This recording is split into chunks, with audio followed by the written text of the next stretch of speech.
Telangana గద్వాల్లో newly married మ్యాన్ని murder చేశారు. Reason ఏంటో తెలుసుకుందామా. ప్లాన్ చేపించింది తన వైఫ్కి ఆల్రెడీ ఒక బాయ్ ఫ్రెండ్ ఉన్నాడు.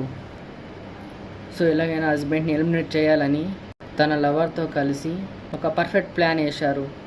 జీపీఎస్ ట్రాకర్ని యూజ్ చేసి హస్బెండ్ ఎక్కడెక్కడ తిరుగుతున్నాడు, ఎక్కడున్నాడో తెలుసుకొని కరెక్ట్ ప్లేస్ చూసుకొని కిల్లర్ని హైర్ చేసి మర్డర్ చేశారు.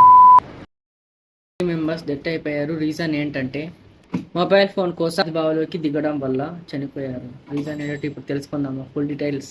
ఒక చాలా కాలంగా యూజ్ చేయని పాతి బావి దగ్గర ముగ్గురు కూర్చున్నారు. అప్పుడు దాంట్లో ఒక మనిషి మొబైల్ కిందకి పడిపోయింది బావిలోకి. సో మొబైల్ ఎవరిదైతే పడిందో వాళ్ళు మొబైల్ తీసుకోవడానికి బావిలోకి దిగారు. సో అందులో ఉన్న టాక్సిక్ గ్యాసెస్ వల్ల అతను అక్కడే కళ్ళు తిరిగి పడిపోయాడు. మనిషిని రెస్క్యూ చేయడానికి ఇద్దరు వెళ్ళారు. సో బావిలో దిగిన అతన్ని రెస్క్యూ చేయడానికి ఇంకో ఇద్దరు బావిలోకి దిగారు. కానీ వాళ్ళందరికీ టాక్సిక్ గ్యాస్ వల్ల ఎఫెక్ట్ అయ్యి అక్కడే చనిపోయారు.